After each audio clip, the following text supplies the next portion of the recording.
Hello, Phil Swann here again with another quick episode of Together, where we look at well-being, good mental health, and the Christian hope. I wonder if you missed us over the last few weeks. Last time we did a Together episode, we were looking at some of the things that followed immediately after Jesus' resurrection, but we've had a little break because I've been off with a virus, but I'm a lot better now, and it's good to reconnect with you now with these short messages.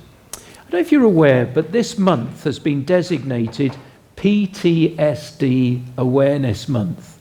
Now, as you probably know, PTSD stands for Post-Traumatic Stress Disorder, which is a really debilitating thing.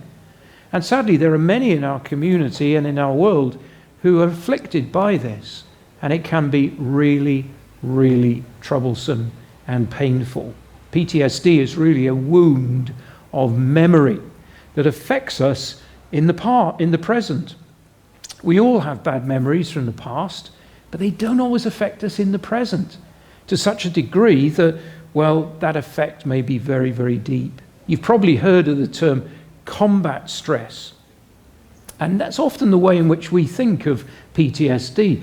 It's got to be something that a soldier has, fighting on the battlefield, or if somebody has a narrow escape from a great white shark that's chasing them, then you think, well, that sort of person probably would suffer from PTSD. But the reality is that people can suffer from it sometimes from, well, really just life events, the big things in life, birth, death, certainly.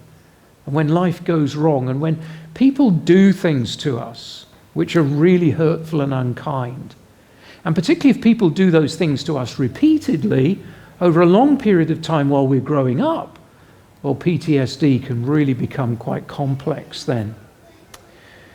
Life events can affect us. Only last week we heard of the terrible murder of all those children and those school teachers in Texas. And sometimes when we hear of these things, it can really get us down. Maybe not to the point of full-blown PTSD, but over a period of time, it can really, really grind us down. Well, PTSD affects people in different ways. It certainly affects us in our bodies, and it may give us flashbacks, so we suddenly feel and think we're right back in that situation, or it may cause us to just drift away and become vague and lose connection with what's happening around us. We may be somebody who's always on the alert, thinking that something dreadful is going to happen. PTSD can really affect people very, very deeply. But I wonder if you've heard of post-traumatic growth. That is, that people can go through really traumatic experiences, which could be things in the past that affect them in the present, but the effect on that person, in the end, becomes actually quite positive. It's not such a well-researched phenomenon, but it certainly is there, and it's receiving more attention now.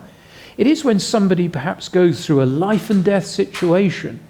Maybe they survive a terrible car crash, or maybe it is a soldier who's seen things and comes back, or somebody who's gone through some major life event which has had a huge potential to be destructive upon them. And it seems that some people actually step back and say, well, this is making me think about what is really important in life. Is my career the most important thing? Is a better car, a better holiday, a bigger house? Are those the things that really matter? Sometimes traumatic crisis experiences can help us reevaluate our lives, make positive changes, and changes for the better. Now, it doesn't always work out like that. Of course it doesn't. But for some people, trauma can be a positive experience. There's an amazing story in the Old Testament, and it's the story of Joseph. Joseph was the youngest in a large family, and he lived his life in such a way amongst his brothers that he really became a bit of a pain to them. So much so that one day they faked his death and sold him into slavery, and he ends up being a slave in Egypt. And they thought they got rid of him. But God had other plans for Joseph. In fact, we find a little phrase in the book of Genesis, which is where you have the story of Joseph, where it simply tells us that God meant it for good. All the bad things, all the dreadful things in Joseph's life ultimately were for good. You might say, well, it's not much fun having someone fake your death and sell you off into slavery and you end up being a slave in Egypt. Where's the good in that? Well, that's not the whole story of Joseph. An amazing series of events. Joseph rises from being a slave to ultimately the equivalent of the Chancellor of the Exchequer or Prime Minister next to the Pharaoh, as it were, in Egypt. It's an amazing turnaround.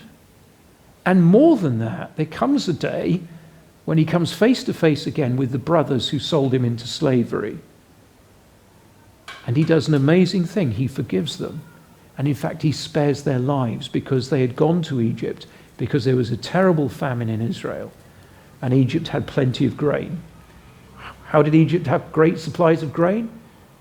God had shown Joseph that there was a famine coming. And he put all the mechanism of the Egyptian empire at work at storing grain for the coming famine. God meant it for good.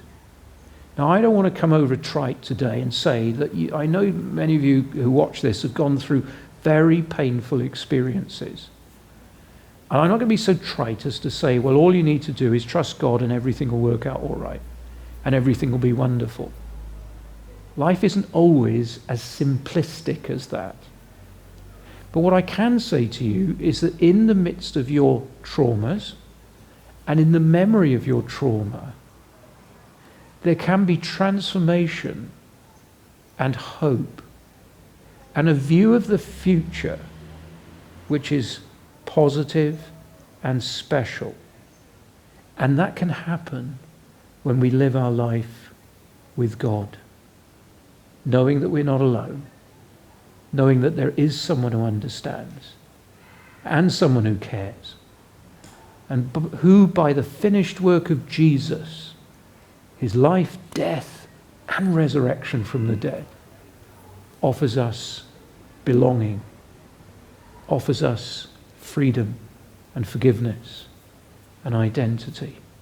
Or whatever your struggles are, however deep they are, whether they have been turned to something that actually helps you grow as a person, or whether it's just entirely destructive, God is there. Call out to him and know his friendship and companionship as you walk with your struggles. Well, may God bless you. I look forward to seeing you soon again.